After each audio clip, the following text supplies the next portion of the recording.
कुछ पॉइंट्स जो अभी के मार्केट में आप सभी के लिए काफी इंपॉर्टेंट होने वाले हैं। मार्केट बार बार चीख चीख के बताने की कोशिश कर रहा है आपको कि इन पॉइंट्स का अगर आपने ध्यान नहीं दिया तो कई बार चीजें बैकफायर हो सकती है। सबसे पहला इंपॉर्टेंट पॉइंट, आज के ना इस लर्निंग सेक्शन को छोटा मत समझिएगा, one of the most important आपके लिए होने वाला है। पहला इंपॉर्टेंट पॉइंट अभी के मार्केट में होने वाला है कि आप क्वालिटी के साथ कभी भी कॉम्प्रोमाइज नहीं कर सकते। अभी तक अगर आपने मार्केट ने पिछले 1 साल 1.5 साल में क्वालिटी के साथ कॉम्प्रोमाइज भी किया हो, तब भी मार्केट ने आपको सेकंड चांस बड़े ही आराम से दिया था। अभी वापस से आज के दिन मार्केट ने आपको एक नया चांस दे दिया है। इसीलिए जब भी ये मार्केट ऐसी रैली देता है, उस समय जितने भी नॉट सो क्वालिटी शेयर्स हमारे पोर्टफोलियो में हो, उसे हमें हमारे पोर्टफोलियो से हटाना जरूरी हो जाता है। जरूरी नहीं है नेक्स्ट टाइम मार्केट आपको इतना अच्छा मौका दे। ये पहला important point. Second important point जो अभी मार्केट आपको बताने की कोशिश कर रहा है वो ये है, जरूरी नहीं है कि आप हर दिन बहुत ज्यादा ओवर ट्रेड करें, पर मार्केट टाइम एंड अगेन आपको कुछ ऐसे दिन देगा जहां पे अगर आपने सोच समझ के काम किया तो बड़ा पैसा आप कमा सकते हैं। इस समय जो अभी मार्केट चल रहा है, अगर हर दिन हमने हाई तौबा करने की कोशिश करी तो चीजें बैकफायर होगी। पर जिस दिन आज के दिन जैसा दिन आए उस पर अगर चौका भी नहीं मारा तो क्या बात करी।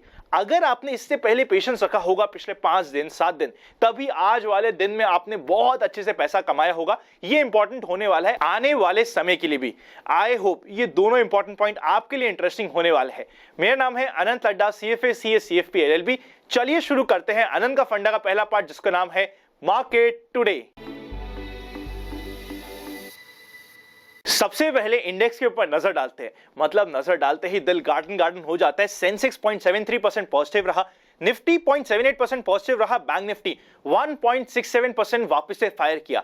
हमेशा की जैसे पहले भी हमने जब एक्सपायरी में देखा है, टुवर्ड्स द एक्सपायरी जो चीज पूरे मंथ नहीं चली होती वो टुवर्ड्स द एंड चलती है और वो हमें एक मौका भी देती है। वैसे ही चला बैंक निफ्टी भी। उसी के साथ साथ अगर मिड कैप इंडेक्स की बात करें तो 1.43% पॉजिटिव रहा। फाइनली मिड कैप ने बाउंस दिया। यही बताने की कोशिश करी थी मैंने लाइव मार्केट में कल के दिन मेंबर्स को कि अब फाइनली मिड कैप कभी भी आपको बाउंस देता हुआ सा मिल सकता है। इस चीज पे नजर रखिएगा। अगर हम एडवांस क्लाइंट रेशियो की बात करें तो 1300 से ऊपर शेयर एडवांस हुए, जिसके अगेंस्ट 400 के आसपास शेयर डिक्लाइन हुए। ऐसे एडवांस क्लाइंट रेशियो को देखे हुए तो सदिया ही हो गई ऐसा लग रहा है आज के दिन देखते हुए। अगर सेक्टर्स पर नजर डाले, मेटल्स ने वापस से 2.5 दिन के बाद परफेक्टली बाउंस दिया। मीडिया, रियलिटी, PSU बैंक के साथ साथ कमोडिटी अच्छे रहे। जो सेक्टर आज के दिन कमजोर थे वो सारे के सारे डिफेंसिव सेक्टर से, जैसे कि FMCG, IT, कंजम्पशन आज के दिन थोड़ा सा शांत रहे। जिस समय में वीडियो बना रहे उस समय यूएस फ्यूचर्स स्लाइटली पॉजिटिव है। कोई मेजर पॉजिटिव अभी तक तो नहीं है, पर स्लाइटली पॉजिटिव हम बोल सकते हैं। विक्स की बात करें तो 13.18 के आसपास है, काफी कम है। सोच समझ के काम करना जरूरी है। एक एग्जांपल आपको समझाने की कोशिश करता हूं, आप इधर चेकआउट कर सकते हैं। मुथूट एक कवर्ड कॉल की स्ट्रैटेजी लगाई थी, ऑलमोस्ट 15,000 के ऊपर का प्रॉफिट बुक किया। नेक्स्ट इंपॉर्टेंट बात आती है एक शेयर जिसने काफी पेशेंस टेस्ट किया, नाम है HDFC लाइफ। इसमें अगेन 16,500 के आसपास का प्रॉफिट बुक किया। और ऐसा नहीं है कि ये सिर्फ 2 ट्रेड है। इस मंथ मैंने पर्सनली ऑप्शंस की बहुत लिमिटेड ट्रेड्स की थी, अराउंड 7 ट्रेड्स करी थी और इन 7 ट्रेड्स में भी ऑलमोस्ट अभी तक सभी में प्रॉफिट हुआ है। सिर्फ एक ट्रेड है जो आज के दिन ओपन है और ओवरऑल प्रॉफिट अभी भी 1 लाख के ऊपर जा चुका है। यहां पे मैं आपको क्या कहने की कोशिश कर रहा हूं, समझने की कोशिश करते हैं। देखिए, कुछ ऐसे भी मंथ आते हैं जहां पे मैं मंथ में 15 से 20 भी ऑप्शंस की ट्रेड कर लेता हूं। कुछ ऐसे भी मंथ आते हैं जहां पे मैं पूरे मंथ में 5 6 7 ही ऑप्शंस की ट्रेड करता हूं। ये हमें समझना पड़ेगा कि जब मार्केट अपॉर्चुनिटी ना दे, अगर हमने बहुत ज्यादा कुछ करने की कोशिश करी ऑप्शंस में तो चीजें बैकफायर भी हो सकती है। यूजुअली हम ये बोलते हैं कि जो आपने सोचा है, जो आपने प्लान किया है, ब्लाइंडली उसी को फॉलो करते जाइए, लाइफ लॉन्ग तक आप सक्सेस तक पहुंच जाएंगे। पर इक्विटी शेयर मार्केट में थोड़ा सा अलग है। इक्विटी शेयर मार्केट एक जंग का मैदान है। आपके पास अपनी स्ट्रैटेजीज पहले से रेडी होनी चाहिए, पर जैसे ही आपका ओपोनेंट अपनी स्ट्रैटेजी चेंज करे, आप सोचे सही, आप जंग के मैदान में गए हो और आपने सोचा हो कि आप सीधे सीधे से वार करोगे, पर अगर आपका ओपोनेंट साइड से वार करने लग गया तो आपको कुछ ना कुछ स्ट्रैटेजी में चेंज या फिर कोई नई स्ट्रैटेजी को भी यूज करना जरूरी हो जाता है। उसी तरीके से इक्विटी शेयर मार्केट में मार्केट के अकॉर्डिंग हमें चेंज करना बहुत जरूरी है। कुछ महीने पहले आपने देखा होगा मैं सिर्फ और सिर्फ पुट सेलिंग कर रहा था। कुछ महीने पहले बीच में एक ऐसा भी समय आया था जिस समय मैं सिर्फ वर्टिकल ट्रेड कर रहा था। अब मैं पर्सनली बिकॉज मार्केट अपॉर्चुनिटीज कम दे रहा था, सारे के सारे ऐसे शेयर्स को यूज किया था इस मंथ में जो बीटन डाउन थे, जहां पे नीचे जाने का स्कोप बहुत ज्यादा था, जो इंपॉर्टेंट सपोर्ट पे खड़े थे, और उसमें कवर्ड कॉल की स्ट्रैटेजी लगाई थी। आप इधर चेकआउट कर सकते हैं कंप्लीट 7 की 7 ट्रेड्स। अभी डॉक्टर रेड्डी की ट्रेड बची है जिसमें अराउंड 5 या 6 6,000 रुपए का लॉस चल रहा है, उसको भी मैं जैसे ही मौका मिलेगा क्लोज करूंगा। पर हमें ये समझना पड़ेगा कि मार्केट के अकॉर्डिंग चेंज होना बहुत जरूरी है।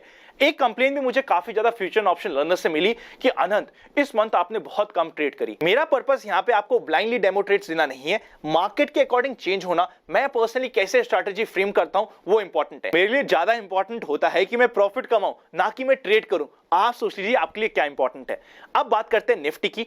ओपनिंग हुई थी 16,561 की, एक अच्छी गैप ओपनिंग हुई थी। मार्केट ने पहले हाफ में थोड़ा सा डिप दिया, लो बनाया 16,495 का, इंपॉर्टेंट सपोर्ट से वापस से बाउंस दिया और पूरे दिन मार्केट नाक की सीध में ऊपर की साइड चलता रहा। क्लोजिंग हुई है 16,624 की, उसी के साथ साथ हाई बना था 16,647 का। अपने हाई के बहुत ही पास क्लोजिंग हुई है, ये हमें ये बताता है वेरी हाई चांसेस कि कल के दिन एटलीस्ट ओपनिंग हमें अच्छी देखने को मिल सकती है। अब चलते हैं नेक्स्ट सेगमेंट पे जिसका नाम है FIIs एंड DIIs एक्शन। सबसे पहले FIS का 23rd का क्या डेटा था, मतलब कल का क्या डेटा था, उसे चेकआउट कर लेते हैं। 1300 करोड़ के आसपास की सेल हुई थी FIS की तरफ से और DIs की तरफ से 1400 करोड़ के आसपास की परचेज हुई थी नेट में। फिगर इतना बड़ा नहीं था तो हमें इतना फर्क नहीं देता है। आज का डेटा अभी भी वापस से नहीं आया, पर आपके रेफरेंस के लिए आज का डेटा भी यहां पे पंच आउट हो जाएगा। अब चलते हैं नेक्स्ट सेक्शन पे जिसका नाम है व्यूअर्स क्वेरी। सबसे पहली क्वेरी ये आ रही है, आप इसे चेकआउट कर सकते हैं। सपोज करते हैं किसी शेयर में एक बड़ा इंस्टीट्यूशन आके सेलिंग कर रहा है, तब तो वो हमें बहुत मेजर लॉस दे सकता है। पर एक चीज समझिएगा, जब मेजर इंस्टीट्यूशंस मार्केट में होते हैं उन्हीं की वजह से मार्केट में लिक्विडिटी बनती है। जिस समय आपका ब्रेकआउट भी काम करता है ना, वो भी इसीलिए काम करता है क्योंकि एक मेजर इंस्टीट्यूशन काम कर रहा है। इसीलिए हमें बहुत ज्यादा गाइड नहीं होना चाहिए कि देखो इसमें तो एक मेजर इंस्टीट्यूशन ने बाइंग कर लिया, सेलिंग कर ली। हमें हमारे रूल्स को फॉलो करना जरूरी हो जाता है। नेक्स्ट इंपॉर्टेंट क्वेरी ये आप इसे चेकआउट कर सकते हैं कि अनंत, अगर हमने मोबाइल ऐप में कोई भी मेंबरशिप का प्लान ज्वाइन किया है तो क्या हमें YouTube पे भी नोटिफिकेशन मिलेगा? नहीं मिलेगा। एक चीज समझिए, आपके पास ज्वाइन बटन ज्वाइन करने के दो ऑप्शन आते हैं। आप YouTube पे कर सकते हैं, अगर आप YouTube पे करते तो जिस तरीके से YouTube पे काम होता है होगा, वरना अगर आप चाहे और मंथली की जगह आप 6 मंथ का या 1 ईयर का डिस्काउंट में लेना चाहते हैं तो आप सीधा इन्वेस्ट आज पर कल की मोबाइल ऐप पे जाके चेकआउट कर सकते हैं। नोटिफिकेशन सारे आपको फिर मोबाइल ऐप के आएंगे और आपको मोबाइल ऐप पे ही चेक करना जरूरी होगा। नेक्स्ट इंपॉर्टेंट क्वेरी ये देखिए, ये क्वेरी ना काफी लोगों की है। क्वेरी ये कि सपोज करते एक IPO लिस्ट हुआ है 2 दिन पहले, क्या अनंत आप उसमें ब्लाइंडली IPO की स्ट्रैटेजी जो आपकी उसे अप्लाई कर दोगे? ऐसा नहीं होता है, वो स्ट्रैटेजी अप्लाई ही नहीं होगी। हमारी जो IPO की स्ट्रैटेजी है उसे अप्लाई होने के लिए पहले शेयर को एक छोटी सी रेंज में कंसोलिडेट करना पड़ेगा। तो एटलीस्ट हम मान सकते हैं 1 महीने से लेकर 2 महीने का मिनिमम टाइम हमें उसे कंसोलिडेशन का देना जरूरी हो जाता है। कभी भी ऐसा मत करिएगा कल तो IPO लिस्ट हुआ और अगले दिन आप IPO की स्ट्रैटेजी भी लगा दो, तो स्ट्रैटेजी के फेल होने के चांसेस बहुत ज्यादा होने वाले। पहले स्ट्रैटेजी को ढंग से समझिए, वीडियो को वापस से देख लीजिएगा। अब चलते हैं नेक्स्ट सेगमेंट पे जिसका नाम है स्टॉक्स इन फोकस। सबसे पहला स्टॉक जिसको हम नोटिस में रखेंगे नाम है एशियन पेंट। कल पहले हाफ में थोड़ा सा दिक्कत दे सकता है, पर कभी भी 3045 से 50 के लेवल को क्रॉस करे तो 3100 तक बढ़ी आराम से पहुंच सकता है। टिकट पे आप चेकआउट कर सकते हैं, हमारी इमीडिएट ड्राफ्ट पे हो सकता है। नेक्स्ट इंपॉर्टेंट स्टॉक जो आने वाले 2 से 5 दिनों तक इंपॉर्टेंट रह सकता है, हमारी ड्राफ्ट पे रह सकता है, नाम है HDFC बैंक। HDFC बैंक ना ये मत समझिएगा उसी दिन आपको बड़ा मोमेंटम 5 या 10% का दे देगा, नहीं, पर एक छोटे टाइम होराइजन में एक डिसेंट गेन हमें दे सकता है। कभी भी ये 1560 के लेवल को क्रॉस करे तो 90 तक बढ़े आराम से पहुंच सकता है। इन दोनों शेयर को ट्रेल करना इंपॉर्टेंट होने वाला है। अब चलते हैं नेक्स्ट सेगमेंट पे जिसका नाम है general market trend. General market trend अभी भी अप ट्रेंड में है। Number of volume distribution days का काउंट 4 होने वाला है। एक क्वेश्चन ना मैं आगे से रख लेता हूं आपके सामने, मुझे पता है 1 या 2 दिन में क्वेश्चन आने ही वाला है। अनंत, मिड कैप और स्मॉल कैप में नई रैली स्टार्ट हो गई या फिर एक ये सिर्फ रिट्रेसमेंट वाला बाउंस है?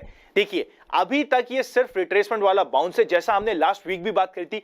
लास्ट वीक भी बाउंस आया था और वहां पे भी हमारी यही बात हुई थी कि ये सिर्फ अभी रिट्रेसमेंट वाला बाउंस है। अभी वापस से हमने देखा कि उसके बाद वापस से मिड कैप और स्मॉल कैप में करेक्शन आया। अभी भी इसे हम रिट्रेसमेंट वाला बाउंस ही बोलेंगे। जब तक हमें कंफर्मेशन नहीं मिले हमें यही समझना पड़ेगा।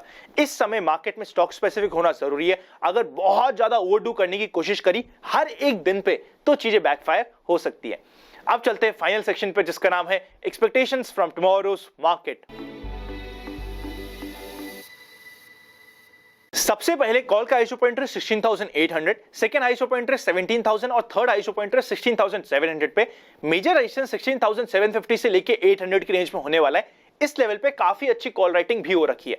उसी के साथ साथ पुट के हाईएस्ट ओपन इंटरेस्ट की बात करें तो हाईएस्ट ओपन इंटरेस्ट है 16,500 पे, सेकंड हाईएस्ट ओपन इंटरेस्ट 16,000 पे and third highest open interest 16,400 पे। 16,500 और उसके नीचे की सारी स्ट्राइक प्राइस पे काफी हैवी पुट राइटिंग हो रखी है। जब तक ये पुट राइटिंग अनवाइंड नहीं होती है, अगर अनवाइंड होगी तो मैं open for all free Telegram पे भी आपको बताने की कोशिश करूंगा, पर जब तक ये अनवाइंड नहीं होती है 16,500 एक इंपॉर्टेंट सपोर्ट के जैसे काम करेगा। वैसे भी ना कल ही के दिन आपको बताने की कोशिश करी थी कि 16,400 में मार्केट है, ये परफेक्ट एरिया होता है बाउंस का, और वहीं से हमने बाउंस भी देखा। अब अगर कल के दिन मार्केट की बात करी जाए, स्टॉक स्पेसिफिक रहने में कहीं कोई दिक्कत नहीं है, एक अच्छा दिन हमें मार्केट का मिल सकता है, पर कल के दिन अगर सेकेंड हाफ से कुछ एक्सपायरी गेम स्टार्ट हो जाए तो उसके लिए रेडी रहिएगा।